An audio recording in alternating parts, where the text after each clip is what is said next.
Bienvenue à notre nouvel épisode au podcast Le poids de la nuance et aujourd'hui on va parler de la prise de masse et les fausses conceptions qui sont liées à travers la vitesse qu'on devrait gagner en masse musculaire. Est-ce que c'est vraiment réellement autant qu'on pense? Et on va aborder aussi le sujet du plateau. Est-ce qu'on est vraiment dans un plateau ou est-ce qu'il y a des choses qu'on peut faire pour améliorer? Ou si on est dans un plateau, qu'est-ce qu'on peut faire? Bienvenue au tout nouvel épisode du podcast Le poids de la nuance par Kinvolve Fitness. Ce podcast est pour tous ceux qui se sentent désinformés, désorganisés et démotivés en naviguant à travers le monde du fitness. Dans chaque épisode, la science et la pratique sont mis de l'avant, sous toutes leurs nuances, pour donner les meilleurs outils et les fondements derrière l'entraînement et la nutrition. Si tu cherches à t'investir dans ta transformation une fois pour toutes, ce podcast est pour toi. On va commencer tout simplement avec, on va parler un petit peu de la vitesse de transformation. Parce que, évidemment, c'est pas pareil quand tu commences après un certain temps, mais quand tu commences, moi, ce que je trouve assez fou, c'est que, mettons, les gens vont dire, oui, ça va bien, mettons, j'ai réussi à aller chercher 40 livres en, je sais pas, 6 mois. OK? 40 livres en 6 mois. Puis, évidemment, mon but, c'est jamais de m'obstiner, mais je suis comme, OK, 40 livres, c'est bon, mais considères-tu que 40 livres, c'est juste du muscle? Puis souvent, les gens sont comme, oui, 40 Ils livres sont de muscle. fermes là-dedans, là. Puis c'est drôle parce que je me remets justement dans cette position-là. Puis même moi, quand j'ai commencé à m'entraîner comme 15-16 ans, la première année, je pense que je suis passé de 125 livres à comme 155, 160. Quand même rapide, là. Fait qu'un 30, je ne sais clairement pas calculer, mais un 30, 35, 40 livres, là, c'est pas très clair. Mais j'étais convaincu que j'avais pris 35 livres, 40 livres de masse musculaire. Convaincu. Puis la réalité là-dedans, c'est que oui, j'ai pris 30, 35 livres, 40 livres de poids. J'ai pris 45 livres. Ouais. 40 livres, excuse-moi. Ça, c'est vrai. Mais est-ce qu'on peut dire que c'est juste du muscle? Pas vraiment. Pas vraiment. Puis, tu sais, moi, je dis ça aussi en connaissance de cause parce que je savais comment je m'entraînais dans le temps. Fait que c'était pas bon, right? Ou comment C'était tu pas... mangeais aussi Ouais, dans ou le même temps. comment je mangeais. Fait que c'est sûr que maintenant, quand j'y repense avec l'expérience que j'ai, c'est clair que c'était pas juste du muscle. Concrètement, tu sais, comme souvent on parle un petit peu de comment prendre la masse, il faut que tu sois en surplus calorique, right? Mais qu'est-ce que le surplus calorique aussi amène? Ben, il amène aussi du gras. Ouais. Puis est-ce que c'est justement possible de dire que tu peux prendre 40 livres en 6 mois, 20 livres en 2 mois? C'est quoi ton take là-dessus? Je sais que tu as des chiffres à nous présenter aussi. Ah oui, parce que souvent, tu sais, on voit des transformations en ligne, puis les gens, ils sont eager de nous dire Ah mon Dieu, j'ai pris 20 livres, comme tu disais, 40 livres en un court laps de temps. Mais en réalité, c'est que c'est pas autant significatif qu'on veut le croire. Puis c'est très relié, en fait, à ton expérience d'entraînement. Parce que on le sait tous, quand tu commences, on a les gains, ça va bien, mais plus tu deviens expérimenté, plus les résultats, dans le fond, deviennent petits et moins observables.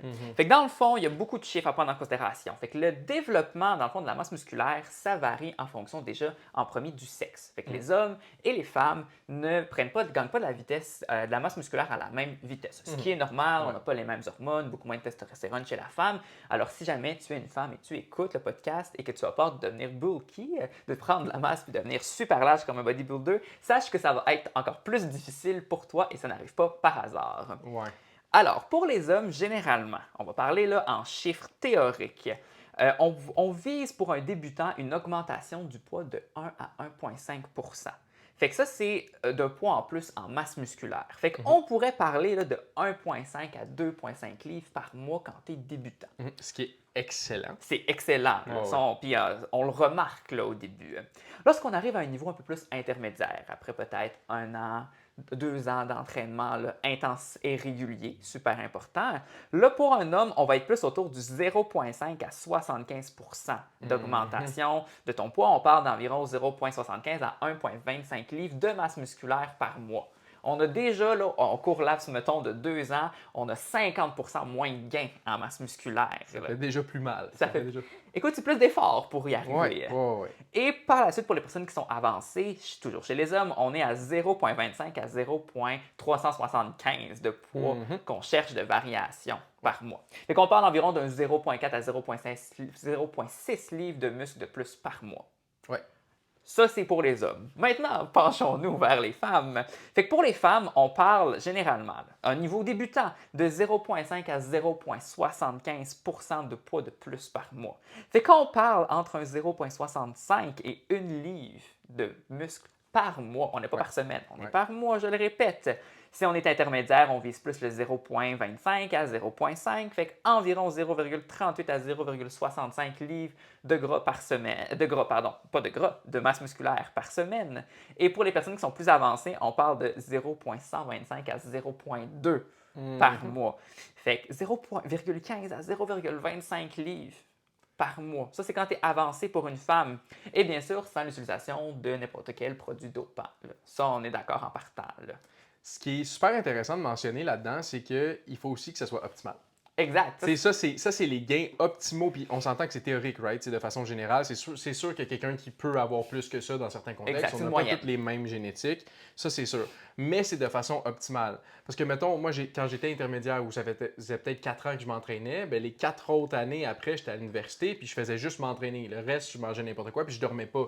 Fait qu'est-ce que cette façon-là, je peux prédire que j'allais avoir ce pourcentage-là de gains par mois? Non, pas du tout, parce que c'était loin d'être optimal. Exact. Donc, tu sais, puis c'est dur d'être optimal, tu sais, à un certain point, c'est pas tout le monde aussi qui veut comme dormir son 9 heures ou genre manger puis tout tracker ce qu'il mange, ça je comprends. Mais là, on parle vraiment, c'est pour ça que c'est théorique, right? Puis on parle vraiment dans quelque chose de théorique, bien généralement, si tout est optimal, tu devrais t'attendre à un genre de résultat Ces comme ça. gains-là, ouais. Généralement. Puis pour mettre un peu plus en perspective, si je le rapporte sur un an dans le fond, fait qu'on va y aller en tranche simple de une année, ça veut dire qu'un débutant homme pourrait espérer avoir entre 12 à, mettons, 24 livres dans un monde de licorne, là, de masse musculaire. Puis ça, c'est vraiment si t'es débutant. Puis après, à la deuxième année, troisième année, bien là, on vise un 8 à 10 livres de masse musculaire de plus. Fait que ça va pas si vite que ça. Fait que quand tu as ton 6 mois, ton 40 livres, c'est sûr qu'il y a un pourcentage qui est allé dans du tissu adipeux, ce qui n'est pas nécessairement négatif non plus, mais c'est pas de la masse musculaire pure. Et si je rapporte ça un peu plus à la femme, bien la femme, ça va plus être 8 à 10 livres dans la première année, puis après le 5 à 6, puis après le 2 à 4 livres à l'année. Donc, vraiment, déjà, ça vous permet un peu d'identifier en ligne, est-ce que c'est est-ce que les gens ont l'air naturels dans leur transformation déjà là en partant? Si tu as un rythme absolu après de prise de masse musculaire qui est super élevé après 3-6 ans d'entraînement, bien, probablement qu'il y a l'utilisation de produits dopants derrière. Et tu peux vraiment discerner est-ce que c'est vraiment honnête comme transformation parce qu'il n'y a pas tout le monde qui est honnête dans leur transformation. C'est important à savoir. 100%. Alors ça, c'est vraiment ce que tu devrais t'attendre au niveau du développement musculaire. Alors, après, c'est qu'est-ce qui se passe dans ton corps? Tu sais, on avait parlé dans un autre podcast de la cascade qui arrive au niveau physiologique quand on commence à perdre du gras, mais il y a aussi une cascade qui arrive quand on part l'entraînement de zéro. Puis ça, je sais, c'est quelque chose que tu connais et que tu es bon à expliquer. C'est quelque chose que j'ai vécu. Non, mais c'est quelque chose que, puis souvent je le vis aussi avec nos clients. Tu sais, la réalité, c'est que quand tu commences à t'entraîner, la première chose que tu vas remarquer, évidemment, c'est ton gain de force. Fait que sans nécessairement voir, évidemment, beaucoup de gains au niveau de la masse musculaire, tu vas remarquer que tes poids augmentent. OK? Pourquoi? Parce que 80% de l'acquisition de force est faite par le système nerveux au début. Fait que le système nerveux va te permettre, en fait, de mieux recruter tes unités motrices qui vont faire en sorte que tu vas mieux recruter ton muscle ultimement, ce qui va faire en sorte que tu vas pouvoir lever plus lourd. Right? Fait que ça va de soi. Ensuite de ça, après quelques temps, veux pas, ton muscle va commencer à gonfler. Est-ce que ça veut dire nécessairement que tu as pris ce volume-là de masse musculaire pure? Non. Par contre, ton muscle va apprendre à stocker du glycogène. Right? Glycogène, c'est des glucoses stockés dans ton muscle. Ton muscle va de plus en plus utiliser de l'énergie. Il va avoir besoin de plus en plus d'énergie, donc il va stocker de l'énergie. Right? Mais 1 gramme de glycogène, ça donne 3 à 4 grammes d'eau. Ouais. Okay. Fait que ton muscle va se remplir de glycogène, va se remplir d'eau aussi, ce qui va donner un visuel qui va être plus attirant parce que tu vas être comme « crème, j'ai pris de la masse Rien n'empêche que c'est sûr que tu vas prendre de la masse, mais il y a aussi ça qui contribue à cette prise de masse-là qu'on ne compte pas nécessairement dans la masse musculaire. Ouais. Right?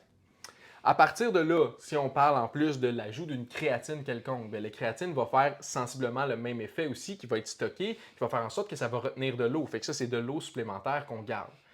Est-ce que naturellement, ça veut dire j'ai pris tout ça de muscle? Non, il y a ce rapport hydrique-là qu'il faut faire attention, mais reste que plus que tu avances, plus que la masse musculaire, que le système nerveux va perdre de l'importance et que la masse musculaire va devenir l'élément numéro 1, en fait, qui va contribuer à ton amélioration, à ton développement de force, puis tout le kit. Je sais pas si tu veux rajouter quelque chose. Oui. Fait qu'on passe, ce que tu as parlé, dans le fond, c'est un phénomène qui s'appelle l'hypertrophie non fonctionnelle. Fait que c'est vraiment juste que nos muscles remplissent de métabolites, ils ont la capacité à stocker plus de glycogène. Bref, ils améliorent leur capacité en général. Ça, c'est une hypertrophie qui est non fonctionnelle.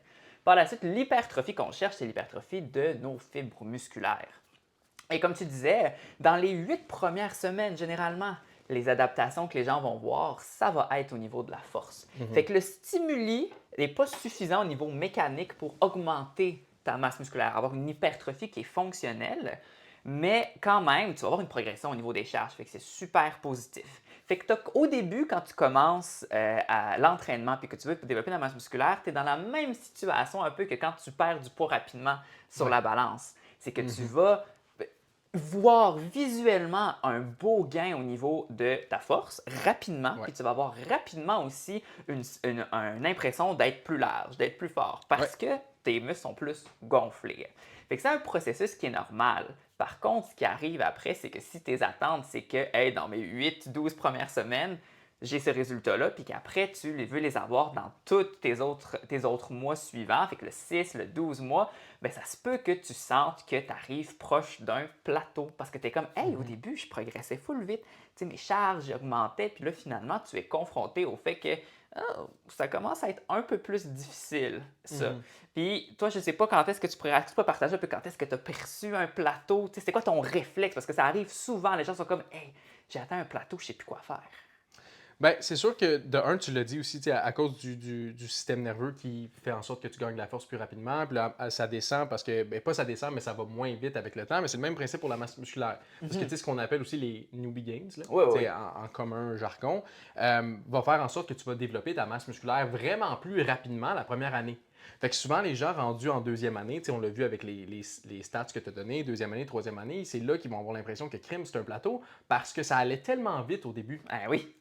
Ça allait tellement vite. En effet, ça allait vite, mais à cause des systèmes qu'on vous a présentés juste là, c'est pour ça que ça allait vite. Fait que concrètement, c'est normal. Ça ne veut pas nécessairement dire que tu atteins un plateau. Puis pour moi, honnêtement, je l'ai vu parce que la première année, j'ai pris énormément de masse. Fait que là, j'étais comme, j'ai une génétique de dieu grec, évidemment. Fait que clairement, j'avais commencé à avoir des vergetures aussi. Puis dans le temps, c'était comme un trophée pour moi. J'étais genre, c'est vraiment cool, je prends de la masse rapidement, je suis un monstre, prochain Olympia. Non, je suis jamais allé faire. Fait que, tu sais, ça allait vraiment vite, puis c'était ça que j'aimais. Puis à un certain point, j'ai fait le saut quand j'ai vu que ça donnait pas ça. Puis, tu sais, mettons, les 4 dernières années, je suis sensiblement un petit peu la même masse, mais c'est normal parce que, ben là, ça aussi, c'est qu'il faut optimiser beaucoup de choses pour réussir à prendre les statistiques qu'on a vues tantôt. Mais reste que c'est que ça va moins vite. Est-ce que je suis dans un plateau ou c'est que j'ai une progression normale? Mais c'est que j'ai une progression normale. C'est normal d'atteindre ce ralentissement-là. Ça ne veut pas nécessairement dire plateau, sauf que si on vient sur les réseaux sociaux nous ont montré que c'est comme si un plateau, ça n'existait pas. Comment défoncer ton plateau? Puis là, tu vois, lui, ça faisait 5 ans qu'il s'entraînait, puis de sa 5e et sa 6e année, il a pris 80 livres de masse musculaire. Fait que, tu sais, ça nous donne l'impression qu'il y a un plateau, puis on peut le briser, puis une fois qu'on le brise, on va progresser comme on progressait au début. Non. C'est que ça ralentit, c'est normal. Par contre, il y a des choses que tu peux faire pour t'assurer de ne pas être dans un plateau ou t'assurer que le ralentissement ne stagne pas 100% tes résultats. Parce que ça se peut que si tu ne peaufines pas ta méthode, au début, c'est beaucoup plus facile de prendre de la masse. Donc, si tu ne peaufines pas ta méthode, puis tu restes avec les mêmes méthodes qu'au début, puis que tu manges n'importe quoi, puis whatever, ça se peut que lorsque le ralentissement va venir, ben ça stagne. Right? Ouais. Ça, c'est possible. C'est ça qu'on considère le plateau, le fameux plateau. Fait que, concrètement, qu'est-ce qu'on fait une fois qu'on est rendu là? Bien, il y a plusieurs choses. Tu sais, les protéines, les fameuses protéines. Puis là, on ne dit pas de manger 800 grammes de protéines, loin de là. Mais l'idée, c'est que tu as besoin de cet apport de protéines-là constant, adéquat, pour être sûr que ton muscle se développe adéquatement. Ouais. Puis là, l'idée, c'est que ça peut être, on peut le considérer comme 1,6 à 2,2 grammes par kilogramme, ce qui est l'estimation générale selon les études. Il y en a qui disent 1 gramme par livre aussi. C'est juste, ça donne un estimé, ça donne le 2,2, puis c'est juste plus facile à savoir. Mettons, je pèse Exactement, 160 livres, je mange 160 C'est une grammes. belle unité de référence. Là. Oui, puis tu sais, l'idée, c'est de pas mettre ça à 260 grammes pour rien parce que tu as aussi besoin d'autres nutriments, right? Tu as besoin de glucides. Les glucides vont faire en sorte que tu vas pousser, évidemment, dans la salle. Fait que ça, c'est des choses qui doivent être optimales. Calories, même principe. On en a parlé un petit peu dans le podcast précédent, mais si tu veux être en prise de masse, tu dois être en mesure d'être en surplus, right? Fait que pour être en surplus, tu dois avoir assez de calories. Puis ça, c'est quelque chose que je vois souvent. Les gens sont comme, ils n'ont aucune idée des calories qu'ils mangent, mais ils savent qu'ils ont assez de protéines. Mais ça marche pas. Mais pourtant, j'ai mes protéines. C'est les protéines que ça prend pour Oui. prendre de la masse. Non, en fait, ce que ça prend pour prendre de la masse, c'est un surplus calorique. C'est que ton corps sente qu'il y a assez d'énergie pour être en anabolisme. Ouais. Fait qu'en créer des tissus au lieu d'essayer d'aller puiser dans les réserves tout le temps. Mais pour qu'il soit dans cet état-là, il faut qu'il soit en surplus calorique. Right? Fait que ça, c'est important de le garder de façon maintenue. Puis là, c'est pas genre 3000 calories par jour. Non, prends ton temps. Mais l'idée, c'est d'être dans un petit surplus juste pour que ton corps ne sente pas qu'il a besoin d'aller puiser à gauche puis à droite puis que tu aies l'énergie de pousser dans la salle. Avant qu'on continue, j'ai un petit service à te demander. Si tu aimes ce genre de contenu, laisse un like ou un 5 étoiles puis partage avec un ami qui pourrait bénéficier de ce genre d'informations-là. Qui sait, tu pourrais peut-être nous aider à remplir notre mission de rattraper les erreurs du fitness une personne à la fois. Je vais te laisser justement continuer. On voulait parler un petit peu de la progression des charges. Oui, bien, quelque chose qui est important à savoir aussi, c'est que même la progression des charges, c'est beaucoup lié à la force, naturellement, mais c'est aussi lié à la circonférence de tes muscles, fait que leur taille. Fait qu'un moment donné aussi, tu vas avoir moins des résultats rapides parce que tu n'auras pas une hypertrophie significative, puis à un moment donné, tu auras un maximum que tu peux recruter tes fibres musculaires. Par contre, au final, au lieu de regarder tes progressions de charge d'une séance à l'autre, après 2 ans, 3 ans d'entraînement, là, il va falloir que tu regardes d'une semaine à l'autre, d'un mois à l'autre, parce que ça se peut que tu sois coincé. Là, puis j'ai un client, là, lui, il est coincé à son bench press là, depuis, je pense, ça doit faire 3 mois qu'il est coincé. Puis je suis comme, mais tu sais, tu augmentes, à chaque 2-3 semaines, tu augmentes de 1 répétition. On est rendu là. Oui. Puis ça fait longtemps qu'il s'entraîne. Fait que c'est ça qu'il faut prendre en considération. C'est que tu peux te fier à ta progression des charges, mais il faut que tu vois ça à plus long terme à chaque fois. Parce que quand tu es débutant, tu peux faire à peu près n'importe quoi, puis quand même avoir un semblant de résultat. Mais plus tu veux avoir un résultat qui est précis, augmenter ta masse musculaire, plus il va falloir, comme tu disais, comme tu soulignais, il faut voir que tu mettes plus d'actions plus précises, avoir des habitudes de vie qui sont beaucoup plus ancrées. Parce que là, on avait les protéines, on avait les calories, mais on a le sommeil souvent. Oui. Le sommeil, c'est un des facteurs les plus importants qu'il faut pour développer de la masse musculaire, mais c'est souvent celui qui est le plus perturbé par le quotidien, parce qu'on a du stress au travail, etc. Bref, plein de responsabilités que là, ça devient difficile d'avoir un sommeil qui est récupérateur, mais qui est essentiel quand tu deviens intermédiaire ou avancé. Fait que c'est les différentes choses qu'on doit regarder avant de dire « Hey, je suis dans un plateau ». Premièrement, il faut que tu aies une structure. Oui. On en parle souvent, là, une structure. Toi, je sais que dans ton histoire, ça fait une grosse différence. Maintenant, en fait, tu n'as plus le choix d'avoir une structure dans tes entraînements. Avant, tu étais capable d'avoir des bons gains sans trop de structure. Puis là, maintenant, il faut être un peu plus là, au couteau. Fait qu'avoir une structure, déjà là, avoir un niveau de protéines qui est suffisant, avoir un niveau de calories qui est suffisant. Puis là, je vais faire un petit parallèle avec ce qu'on voit beaucoup les bulks puis les cuts en ligne, surtout dans un mode bodybuilding. Quand on veut avoir une prise de masse significative, on rentre plus dans un volet hypertrophie plus bodybuilding. On voit beaucoup de créateurs, de gens en ligne, d'athlètes qui, eux, s'en vont en bulk. Mais eux, ils n'ont pas le choix d'aller dans un surplus calorique plus élevé que la normale parce que justement, ils veulent optimiser leurs chances. Ils veulent maximiser en fait leurs chances de développer de la masse musculaire. Par contre, c'est pas pour tout le monde de faire des grosses bulks puis des grosses cotes après. Fait que je voulais faire un petit point là-dessus, mais les calories, c'est important à prendre en considération. Et bien sûr, on peut surveiller la progression des charges. Ça va nous dire si on a vraiment atteint un plateau, puis on peut l'utiliser aussi pour voir est-ce qu'on est dans une situation de fatigue ou d'entraînement, peut-être en léger surentraînement aussi, parfois on a besoin de repos.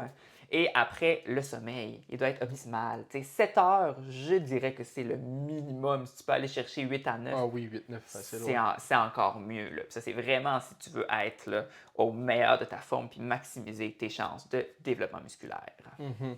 Une dernière chose que je voulais mentionner, que c'est une erreur souvent que je vois dans les jeunes hommes, tu sais, je vais dire ça, je vais être honnête, puis même moi je passais par là, c'est que on sent que nos charges progressent plus, fait qu'on trouve un moyen de faire progresser les charges quand même. Ah oui, on trouve un moyen, Mais c'est bon ça. il faut penser que l'important reste la technique. Mhm. Parce que l'important, c'est de travailler le muscle que tu veux travailler. Tu sais, moi, je suis en train de penser au bench. Par défaut, mettons, tu t'apprends la bonne technique de bench, tu sens bien ton chest, mais là, tu es rendu un petit peu plus dans l'ego et tu veux juste monter tes charges. Ça fait un petit bout que tes charges n'ont pas monté, puis ça te joue sur l'ego, puis c'est totalement normal. Fait que là, tu commences à changer ta technique juste pour lever plus lourd. Fait que là, qu'est-ce qui arrive, c'est que tu compenses avec d'autres muscles, c'est sûr. Puis c'est pas méchant ce que je veux dire, mais c'est pas difficile de lever lourd en compensant. Tout à fait. Ça le fait. C'est juste que ultimement, faut se souvenir que les charges, c'est une façon de progresser. Par contre, ce que tu veux faire, c'est développer ta masse musculaire. Donc, c'est entraîner le muscle que tu veux entraîner. Donc, il suffit de toujours garder la bonne technique puis d'augmenter avec cette technique-là. C'est ça qui est difficile. Parce que moindrement que tu t'en vas compenser puis que tu commences à utiliser un petit peu tes épaules dans le bench, oui, ta charge elle va augmenter, mais est-ce que tu vas vraiment comme plus engager ton chest? Non, pas vraiment. Fait que ça va faire que tu vas limiter ta progression au niveau du chest. On parle en hypertrophie. Oui, tes charges vont augmenter, tu vas commencer à avoir mal à l'intérieur des épaules, pas bon signe. Puis Moins ton bon chest signe. va perdre du développement. Fait qu'aussi, il faut penser à ça, c'est quoi ton but? C'est comme de lifter l'eau pour impressionner tes chums ou c'est de développer ta masse musculaire puis comme être la meilleure version de toi-même? Ben, stick avec la technique. Puis c'est justement quand on revient avec ton client, ben, ton client qui fait son bench, tu es tout le temps là à côté pour lui dire de garder sa technique on check. Fait que c'est sûr que c'est plus difficile à progresser. C'est sûr que si tu le laissais de côté, c'est possible qu'il utilise ses épaules puis que là, ça marche, puis là, ses poids Ouais. augmentent. Mais d'une façon ou d'une autre, il faut toujours le faire d'une bonne façon. Fait que ça aussi, c'est quelque chose qui va aider justement dans ta prise de masse. Exact. Ouais. Puis parfois aussi, on a un autre blocage qui arrive, c'est que on a l'impression qu'on n'a plus de progression au niveau d'un exercice, qu'est-ce qu'on fait? On le change. Mais ce qui n'est pas nécessairement négatif, mais il faut faire attention à toujours changer les exercices parce que parfois, on ne s'en rend pas compte, mais c'est là qu'on crée nous-mêmes un plateau parce que là, on doit on doit recommencer, on est moins fort dans cette position-là, dans cet angle-là, par exemple. Puis là, on a l'impression de reculer, puis là, on remet un nouvel exercice. Souvent, les programmes durent plus longtemps, plus on est avancé parce que tu veux maximiser ton potentiel. Donc, si tu es quelqu'un qui visait la prise de masse ou que tu avais l'impression d'avoir atteint un plateau, mais j'espère que ça l'a un peu clarifié la situation et ça l'a vraiment peut-être mis aussi en lumière est-ce que tu avais des bonnes attentes ou non pour la suite. La semaine prochaine, on va aborder les solutions miracles. Il y en a beaucoup qui circulent, puis on veut partager notre opinion, puis prendre le temps d'expliquer aussi qu'est-ce qui se passe derrière ces solutions qui semblent marcher. Alors, on va prendre le temps de discuter là-dessus la semaine prochaine. Et entre-temps, si vous voulez nous écrire, nous partager vos commentaires ou de nouvelles idées de sujets que vous aimeriez qu'on aborde, vous pouvez nous écrire sur Instagram, c'est là qu'on est le plus actif à coachj.kindvl ou coachsim.kindvl et on se revoit la semaine prochaine.